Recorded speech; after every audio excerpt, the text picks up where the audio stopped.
Assalamualaikum warahmatullahi wabarakatuh. Perkenalkan, nama saya Sonia Ayu MP dengan NIM 20143111002, kelas A pagi, program studi Teknik Informatika Universitas Bayangkara Surabaya. Di sini saya akan mempresentasikan tugas UAS dari mata kuliah Technopreneurship 2.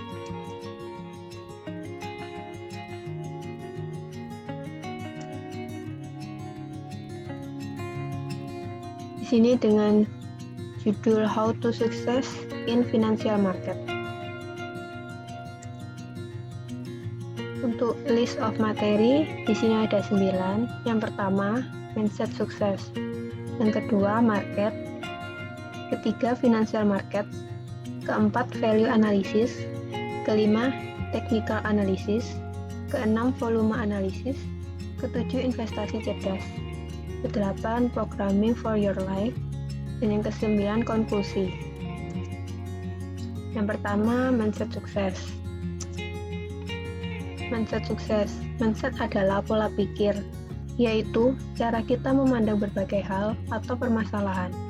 Mindset sukses adalah pola pikir yang bisa membawa kita menggapai sukses. Mindset kita dipengaruhi oleh banyak hal, seperti karakter bawaan kita dan beragam pengalaman yang pernah kita lalui selama ini. Ukuran mindset. Yang pertama ada intelligent quotient atau IQ, yaitu ukuran penalaran keilmuan akademis pendidikan. Yang kedua emotional quotient atau EQ, ukuran emosional pemimpin, pendidik, politikus. Yang ketiga spiritual quotient atau SQ, ukuran ketaatan, ketekunan pemuka agama, pegiat sosial. Yang keempat, financial quotient atau FQ, ukuran tata kelola keuangan, pebisnis atau pengusaha pedagang. Ukuran mindset karakter kita dalam rentang skor antara 1 hingga 100, di mana 1 adalah terendah dan 100 adalah tertinggi, maka skor saya adalah IQ saya sekitar 85, IQ saya sekitar 80, SQ saya 83, FQ saya sekitar 78. Selanjutnya ada mindset FQ. Yang pertama ada aset dan beban. Aset adalah segala sesuatu yang memasukkan uang ke dompet kita, ke dompet Anda. Lalu ada beban. Beban atau liabilities adalah segala sesuatu yang mengambil uang dari dompet Anda. Income atau pendapatan ada 2, yaitu active income dan passive income. Active income adalah pendapatan yang didapatkan jika kita aktif. Lalu passive income adalah pendapatan yang didapatkan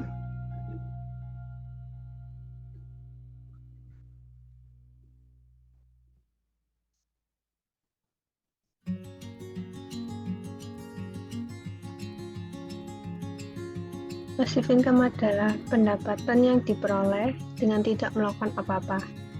Di sini aset sebagai passive income dan aset bisa diwariskan.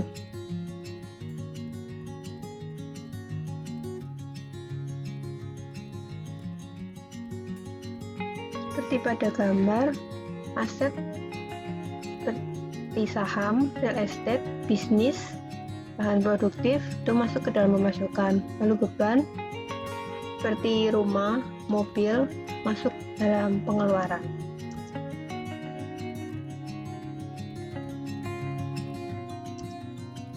Yang kedua ada cash flow. Ini ada kelas miskin, mendapatkan pekerjaan, lalu mendapatkan income atau pendapatan, lalu digunakan untuk pengeluaran. Sisanya adalah 0. Kelas menengah juga hampir sama, tapi ini ada perbedaannya. Untuk kelas menengah, dapatkan income, lalu dibayarkan ke beban dan dibagi untuk pembayaran beban dan pengeluaran. Hasilnya juga 0. Untuk kelas kaya, pendapatan atau income diperoleh dari aset-aset yang dimilikinya. Pengeluaran atau expenses ditekan sebisa mungkin dan menerapkan pola hidup sederhana. Sisa pendapatan setelah dikurangi pengeluaran selalu dimanfaatkan untuk membangun aset lagi. Beban atau liabilities selalu ditekan seminimal mungkin, maka nilai asetnya akan selalu meningkat, yang berarti juga pendapatannya selalu meningkat pula. Ketiga ada cash flow quadrant. Di sini ada E, employer, B, business, S, self-employer, dan I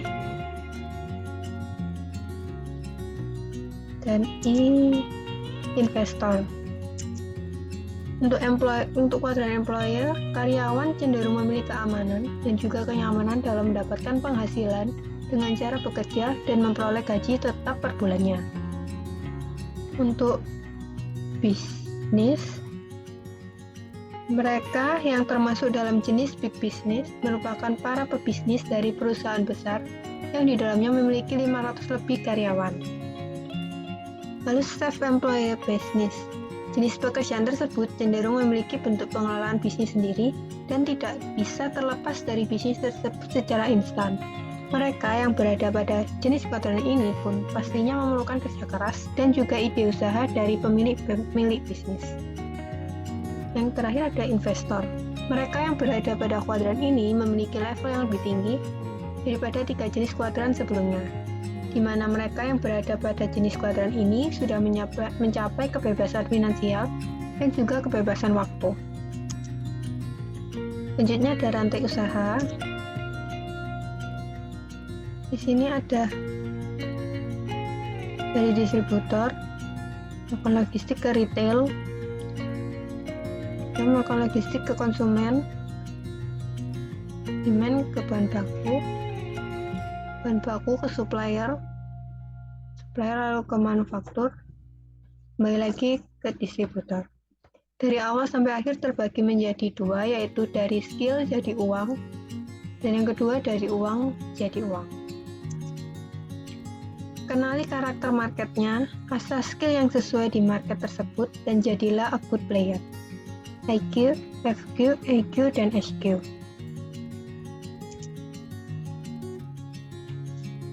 Yang kedua ada market. Apakah market itu? Market atau pasar secara tradisional merupakan tempat bertemunya para penjual dengan pembeli. Aktivitas jual dan beli di pasar disebut perdagangan atau trading. Tipe-tipe pasar ada 2, yaitu pasar campuran dan pasar spesifik. Yang ketiga, financial market. Apakah financial market itu? Pasar keuangan atau financial market adalah pasar di mana berbagai jenis instrumen keuangan diperdagangkan, termasuk saham, komoditas, mata uang antar negara, mata uang kripto, dan lain-lain. Jenis-jenis financial market. Yang pertama ada pasar modal atau capital market. Pasar modal merupakan jenis pasar yang memperjualbelikan modal jangka panjang yang biasanya berbentuk saham dan turunannya. Yang kedua, pasar valuta asing atau foreign exchange atau forex. Pasar valuta asing adalah pasar yang melakukan kegiatan transaksi valuta asing atau mata uang asing, baik berupa transaksi spot transaction, forward transaction, maupun swap transaction. Yang ketiga ada pasar komoditas. Pasar komoditas merupakan pasar yang kegiatannya adalah memperjualbelikan barang-barang komoditas tertentu, seperti gold, metal, oil, barang-barang pertanian, dan lain-lain, baik secara spot transaction maupun future transaction. Jadi, financial market ini sama saja seperti pasar tradisional biasa, hanya saja perdagangannya lebih spesifik dan biasanya telah didukung dengan penerapan teknologi dalam melakukan transaksinya. Pasar saham sama dengan pasar sayur dan buah. Pasar forex sama dengan pasar burung. Pasar komoditi seperti sama dengan pasar sapi, pasar kripto sama dengan pasar sepeda dan mobil. Yang keempat, value analysis. Value analysis, mindset value analysis, mencari barang bagus tapi harganya sedang diskon murah. Yang kedua, perangkat value analysis atau fundamental analysis ada 3. Yang pertama, laporan keuangan perusahaan. Kedua, berita ekonomi atau news. Yang ketiga, sentimen pasar atau isu. Value investing. Price is what you pay, value is what you get. Value investing merupakan metode yang membeli saham di bawah harga wajarnya, under value, untuk kemudian dijual di harga wajarnya, fair value. Prinsip terpenting yang wajib dipegang seorang value investor adalah hanya membeli saham yang kinerjanya bagus dan dijual murah, artinya berada di bawah nilai intrinsiknya. Tokoh dunia Warren Buffett, Indonesia Lo Keng Hong. Tools id.tradingview.com, https://finansaham.com. Yang kelima, technical analysis.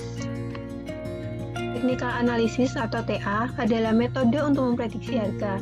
Dikenal pula sebagai metode chart-is. Karena mengandalkan chart sebagai media analisisnya, chart sama dengan grafik harga, yaitu cara menampilkan perubahan harga dari waktu ke waktu, data historis. Macam-macam chart ada 3. Yang pertama ada line chart, kedua bar chart, yang ketiga candlestick chart. Yang pertama line chart. Line chart adalah grafik garis yang menampilkan histori perubahan harga dari waktu ke waktu, hanya close dan price. Contohnya seperti pada gambar. Ini. Lalu yang kedua ada bar chart. Bar chart berbentuk seperti batang lidi yang berjajar. Setiap batang lidi tersebut mempresentasikan OHLC, harga. OHLC adalah open, high, low, dan close. Seperti pada gambar, yang di bawah ini low, yang di atas high, lalu yang ini open, yang atas ini close. Ketiga, candlestick chart. Candlestick berbentuk seperti batang lilin yang berjajar. Setiap batang lilin tersebut mempresentasikan OHLC harga. Pada gambar, yang paling atas high, yang paling bawah low, di sini open, ini close. Di candlestick chart ada 3 bagian, yaitu lower wick, body, dan upper wick. Untuk yang warna hijau bernama bullish candle, yang berwarna merah bernama bearish candle. Mindset technical analysis. Yang pertama, history repeat itself. Semua hal pasti berulang kembali. Harga yang pernah tinggi pasti akan kembali tinggi dan sebaliknya. Harga yang pernah rendah pasti juga akan rendah kembali. Yang kedua, trend is our friend. Selalu trading dengan mengikuti tren, bukan melawannya. Perangkat technical analysis. Yang pertama ada price action, posisi harga. Yang kedua patterns, pola pergerakan harga. Yang ketiga ada indikator atau rumus matematika yang ditampilkan secara grafik. Sama price action. Histori harga suatu saham bisa digambarkan secara grafikal, sehingga bisa dimanfaatkan untuk melakukan analisis dan prediksi harga saham ke depannya. Analisis dan prediksi menggunakan hanya data histori harga ini disebut dengan price action. Seperti pada contoh gambar berikut, contoh candlestick chart. Yang kedua ada patterns. Patterns adalah pola pergerakan harga yang bisa dijadikan acuan untuk memprediksi harga selanjutnya. Ada 2 patterns, yaitu candlestick patterns dan chart patterns. Ini adalah contoh candlestick patterns. Ada bullish engulfing, morning star, bullish in bar, bullish harami, bearish engulfing, evening star, bearish pin bar, bearish harami.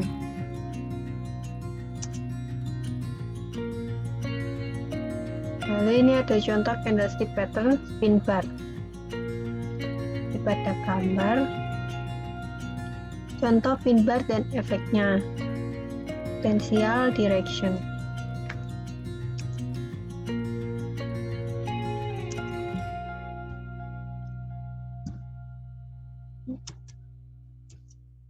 Selanjutnya ada macam-macam chart patterns.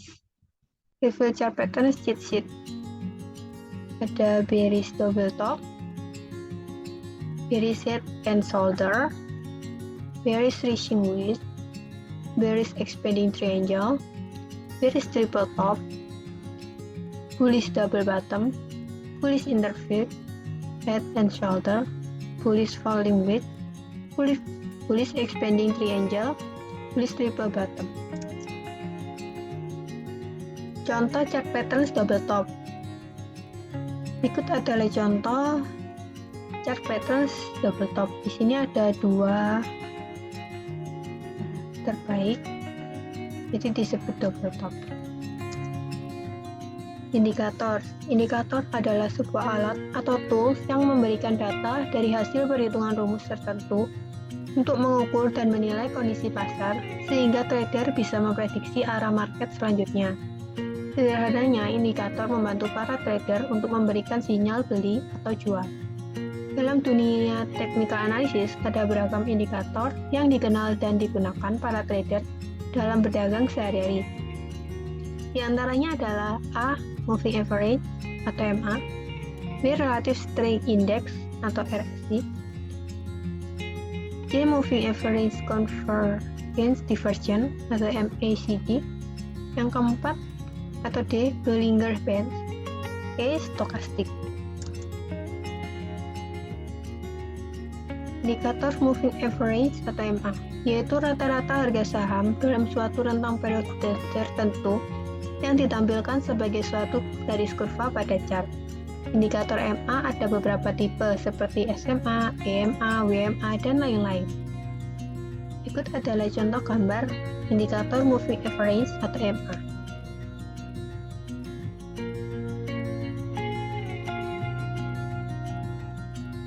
Ini menggunakan gajah tunggal TBK, periodenya daily per hari. Ini adalah candlestick chart. Lalu yang selanjutnya ada indikator stokastik. Sejak dikembangkan oleh George Lane pada 1950, stokastik masih menjadi salah satu indikator trading yang populer hingga hari ini. Stokastik adalah indikator yang berguna untuk menilai momentum atau kekuatan tren. Indikator ini memprediksi harga dengan cara membandingkan tentang harga tertinggi dan terendah dengan harga penutupannya selama periode waktu tertentu. Contohnya seperti pada gambar ini. Lalu ada indikator Bollinger Band. Bollinger Band adalah salah satu indikator teknikal yang digunakan untuk mengukur volatilitas dan menentukan arah tren pergerakan harga. Apabila volatilitas sedang tinggi, maka jarak kedua band, upper and lower, makin melebar. Sebaliknya, volatilitas pasar yang rendah akan terlihat pada jarak kedua band yang semakin menyimpang. Contohnya ada pada gambar berikut.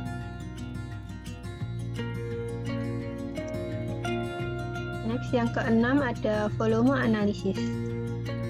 Volume analisis, mindset volume analisis atau bandarmologi. Bandar jangan dilawan, dicopet saja.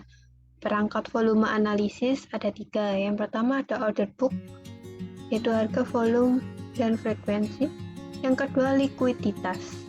Yang ketiga volatilitas. Volume analisis atau bandarmologi hanya berlaku pada market saham dan cryptocurrency, dan tidak berlaku pada market forex ataupun gold. Order book atau disebut juga price book berfungsi untuk menampilkan informasi penawaran saat ini. Order book berisi harga bid, harga offer, jumlah antrian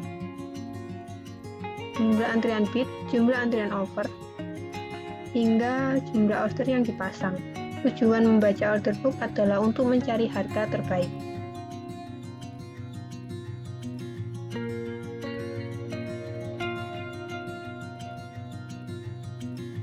Untuk contohnya ada berdasarkan berikut.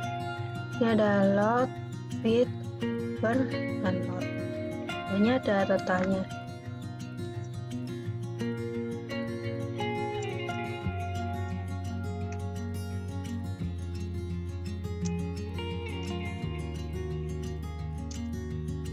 Selanjutnya ada likuiditas.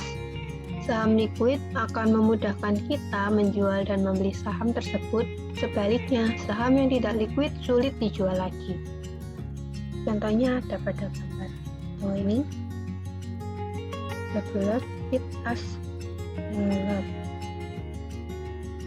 Untuk liquid yang sudah kita jual, dan ini liquid, saham liquid. Selanjutnya ada volatilitas. Volatilitas atau volatility adalah ukuran tingkat fluktuasi harga saham. Volatilitas selalu menjadi teman bagi trader karena volatilitas yang tinggi sama dengan peluang keuntungan yang semakin besar. Contohnya seperti ada gambar berikut. Ini 36,14% volatilitasnya, penilaiannya pembelian kuat. Ini ada 23,77%, penilaiannya netral. Next, yang ketujuh ada investasi cerdas. Investasi cerdas adalah A. Cerdas berarti paham dan terampil, memahami market, jenis saham, karakteristik saham, dan lain-lain. Kedua, memahami analisis yang sesuai dengan market dan gaya tradingnya. Ketiga, tidak tertipu oleh money game, investasi bodong, dan sejenisnya. B. Cerdas berarti memanfaatkan kejelasan buatan. Ini ada 3. Yang pertama disebut juga dengan algorithmic trading, robot trading, atau expert advisor EA. Yang kedua bisa diterapkan untuk trading semi otomatis ataupun full otomatis. Yang ketiga membutuhkan skill programming meskipun hanya level basic saja. Mengapa trading menggunakan robot? Yang pertama prinsip 3M. Yang paling menentukan adalah mindset, psikologi tradernya. Yang kedua, psikologi berarti tentang fear and greed, ketakutan dan serakah. Yang ketiga, metode yang sama persis, yang sama persis, dijalankan oleh orang yang berbeda, hasil berbeda. Dari 3M, robot yang bagus adalah mencakup metode dan money management tanpa terpengaruh emosi atau faktor psikologi atau mindset.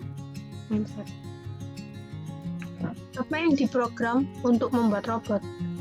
Kapan saat entry dan exit, timing market, sederhananya adalah kapan saat beli dan kapan saat jual. Berdasarkan harga beli, harga jual, take profit atau TP, dan stop loss atau SL. Patterns yaitu pola pergerakan harga yang bisa dikenali. Indikator yaitu sinyal-sinyal yang bisa dimanfaatkan dari indikator. 8. Investasi cerdas adalah programming for your life.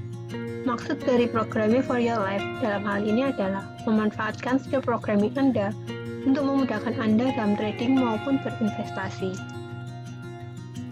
Konklusi, financial markets adalah sarana atau media untuk berbisnis, investasi maupun trading. Bisa menjadi kaya dengannya, tapi bukan cara cepat kaya. Yang kedua, untuk bisa sukses di suatu market, kenali marketnya, karakter marketnya, aturan mainnya, para pemainnya, dan strategi permainannya. Lalu perhatilah dan bertumbuh kembanglah dengan normal, bukan secara instan. Apa yang telah disampaikan ini hanyalah pembuka bagi langkah kita selanjutnya. Masih dibutuhkan belajar lebih dalam, latihan menerapkan metode-metode yang dipelajari, dan pengalaman yang membutuhkan waktu atau sering disebut jam terbang. Terima kasih atas perhatiannya, kurang lebihnya mohon maaf. Assalamualaikum warahmatullahi wabarakatuh.